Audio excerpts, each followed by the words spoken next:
Good afternoon, everyone. I'm very happy to be here. After such an opening, it was already worthwhile coming. I think that's the highlight. I can just go now. I'm a lawyer, so I'm obligated by the law to start with a joke about lawyers. So a potential client goes to a famous lawyer's office, and he walks in. He says, "Hi, I'd like to know how much you charge." And the lawyer says to him, "I charge $200 for every 3 questions." So the client then says, "Wow, isn't that a bit expensive?" So he says, "Yes, it is. What's your 3rd question?" But when we get to the question part, it's free, of course, so feel free, don't be shy, please ask me. Let's straight away jump into what we're here to talk about. So mistakes cost time and money, and often can lead a startup to even shut down. So the purpose of my talk today is to help you prevent as many mistakes as possible, based on the experience that I've gained over the years. I won't go into all the things that I've done over the last few years, but I will just say that I've worked with hundreds of entrepreneurs and startups, and I've heard practically every mistake possible. Usually when I meet with startups, all the mistakes are the same. So the point of the talk is if I can just help you even prevent one mistake, that will be great. Now, 2 quick disclaimers. Different countries have different laws, but the general concept, especially when it's about startups, is the same. So what I'm going to talk to you about today is more or less the same. Second, I'm giving you an entire crash legal course in 13 minutes, which means 2 things. 1, keep it a secret and don't tell my clients, because if they're then going to ask me if I could teach you everything in 13 minutes, why am I charging them 13 hours? And second, just remember it's the tip of the iceberg. So I can talk about each one of these mistakes for an hour or 2 at least. I'm keeping things very short and hopefully simple.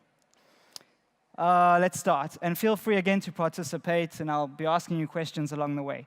So the first mistake is not owning your own intellectual property, or what's known as IP. Now, just to make sure everyone knows, IP is basically anything that you create. If you're sitting and you're coding, the code is your intellectual property. If your daughter in kindergarten draws a drawing, that's her intellectual property. So basically, anything you create using a little bit of creativity, that's your IP. Now, one of the common mistakes is people think they own their IP, but they don't really own it. So if let's say I'm an entrepreneur, and I need someone to develop my website or my mobile app, I'll find a freelancer. I'll say, "Hey, please build my website." He'll say, "Sure, we'll agree. Let's say it will take 2 months. I'll agree on the price of 1,000 euros. 2 months go by. I pay him the 2,000 euros. He gives me the website. Now, the question is, I've paid him the money. Who owns the intellectual property? Who owns the website?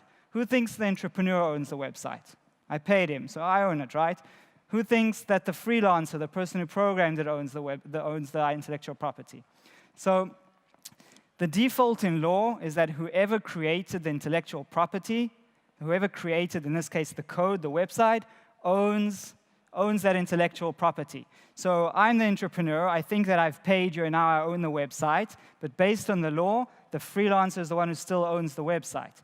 In order for you to own the website, you have to have some sort of agreement, letter, even an email that the freelancer says, "I hereby give you all the ownership rights to whatever I've done for you."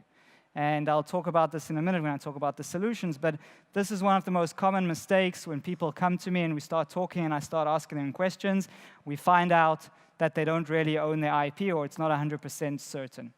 The potential damage is that when you go speak to one of your investors, then the first question they'll start asking, or the lawyer will ask, who created the code, who did the business plan, who did the marketing materials, and then they'll find out that you don't own the intellectual property, and then either they won't make their investment, or they'll set aside some of the money until you solve the intellectual property issues.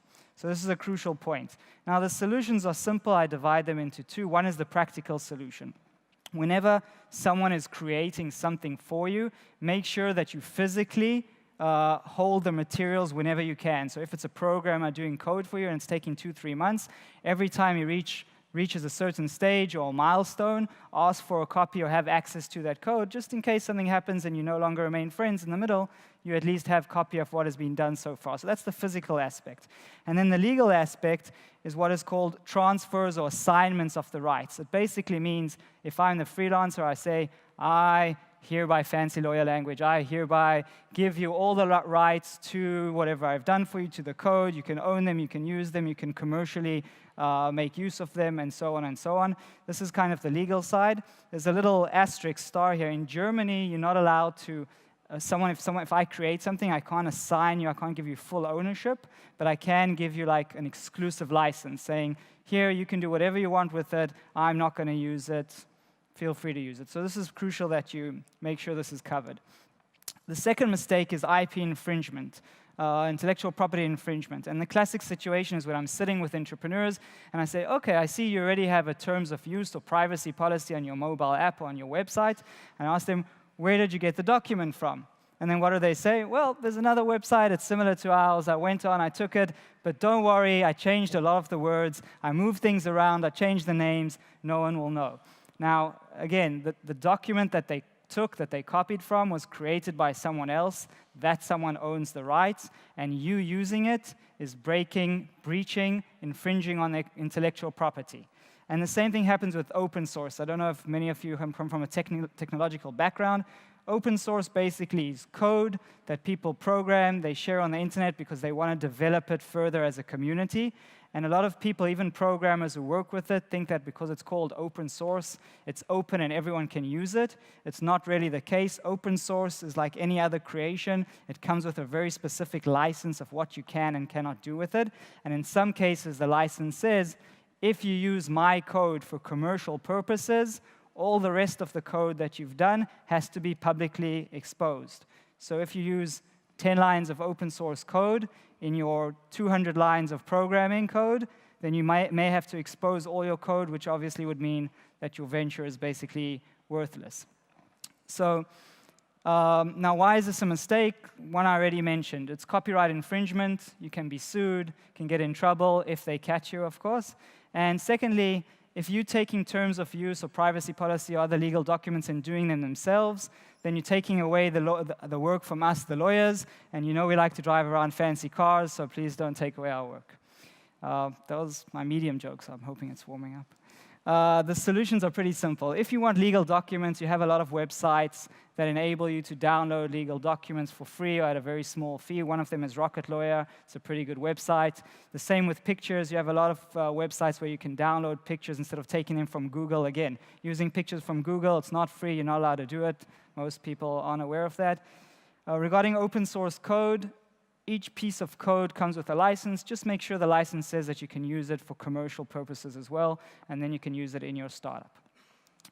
Mistake number 3, incorporating your company either too early or too late. 2 little things about background that you need to understand. Once you set up a company, it's a separate legal entity. There's you and there's the company. It's a separate body, a separate person, you can call it.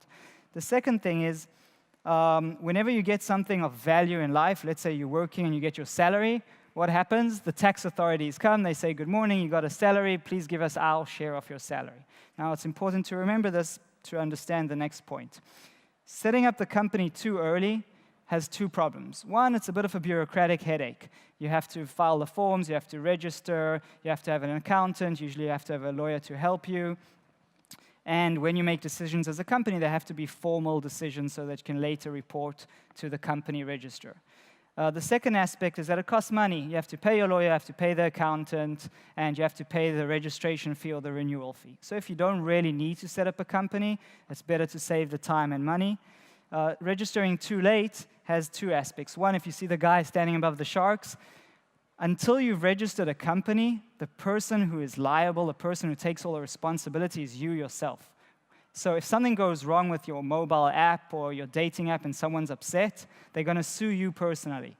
Once you have a company, if anything goes wrong, then they sue the company and you protect it. Because again, I said it's a different legal body, a different entity. So, and the second aspect is regarding tax and again, intellectual property. If I created, let's say, a new code or algorithm for my app, and let's say this code is blockchain or something very unique and it's worth 200,000 euros. And then I set up a company and I say, okay, this intellectual property has to be under the company. So I then transfer whatever I've done of value, I transfer this code to the company. And this is just like giving the company, in my example, like a salary. So the tax authorities will come to the company and say, hey, Mr. Company, you just got something worth a lot of money, give us our share. And in order to prevent that, it's best to set up the company earlier before you've created anything of value. I'll explain it a bit more in a second. The general idea, most lawyers agree that it's better to set up a company earlier than later, even though it's a bit of a headache and the costs aren't that high, so it's better to do it earlier. Joey's dying to hear now when is the right time to do it. So as I said, it's earlier. There's 3 basic rules that will help you decide. One is, before you create anything of real value, if you're just playing around with the code, checking, it's nothing too unique, it's something that anyone can do for, I don't know, a few $1,000s, there's no real need to set up the company just yet. Before public exposure, if you're testing your app with, let's say, family and friends, unless your friends aren't very nice, none of them are going to sue you, so there's no need. But before you go public and there's a risk of someone being upset or someone suing you, it's better to set up the company before.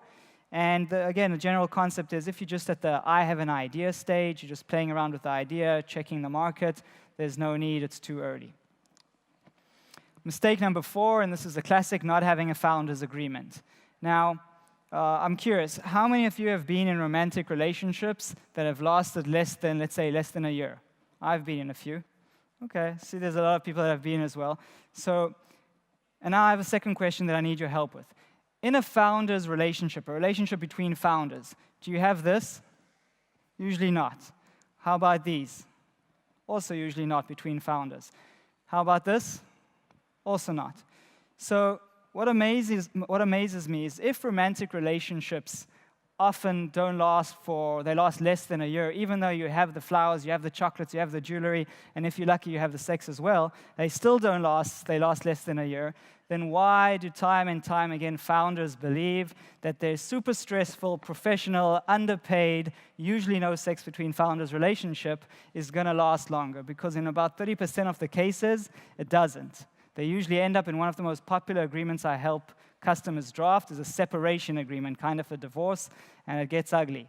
So 2 of the more factual business reasons is when you have found an equal numbers of founders, let's say 2 or 4, it makes making decisions a bit difficult. These are one of the issues that are covered in a founders agreement. If 2 founders say, I want the website to be black, and the other 2 say, I want the website to be pink, how do you now solve these issues? How do you move forward? And often these kind of disagreements on obviously more major issues can cause a startup to get stuck and not advance. So that's one of the issues that are covered. And the second and maybe more important issue is when a founder leaves or gets fired, they usually take with them 2 things. They take the shares that they received, and they take the intellectual property. Now, in most cases, you have about 2-3 founders. One of them is the guy, the CTO, the person or lady doing the programming.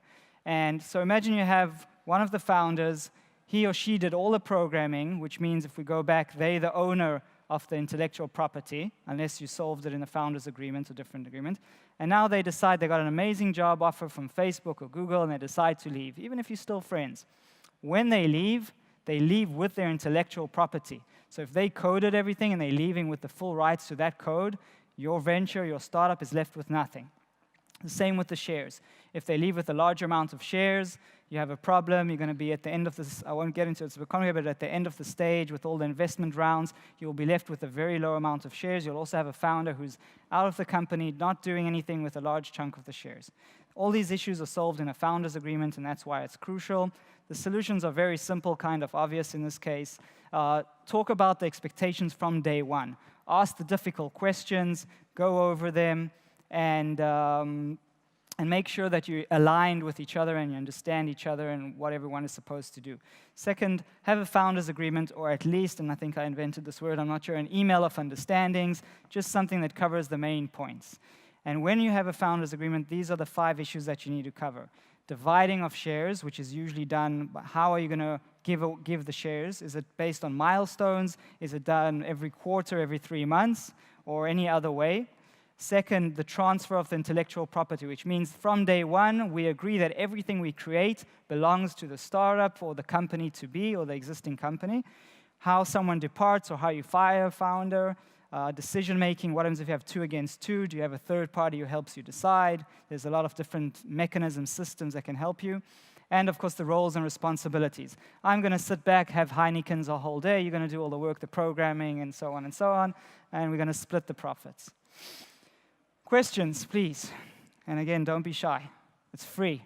Usually it's like €100. Anything.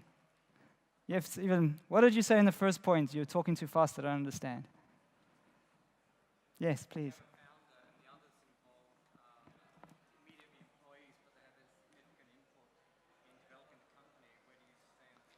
With employees? How do you mean like from an intellectual property point of view? Okay, so I don't know if you, the ones that have had their coffee today noticed that I said 5 points, I only did 4. So mistake number 4B is planning your time, thinking that you have 20 minutes, but then finding out you only have 15. So adding the 5th mistake into the questions part, which is a cool tactic, I think.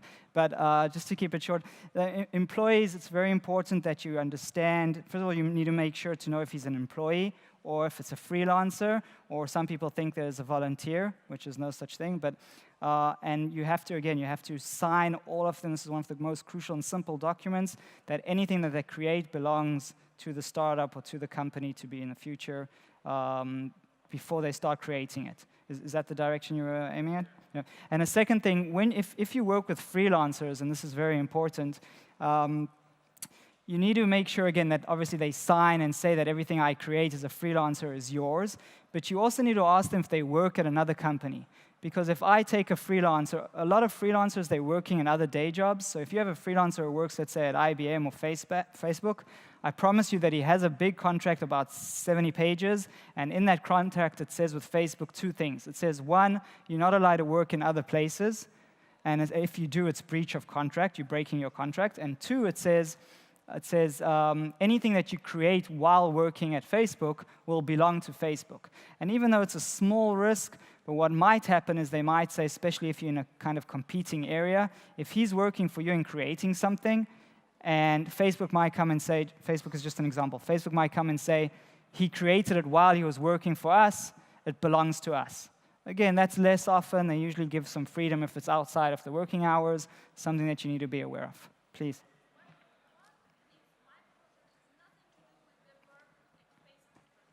Right.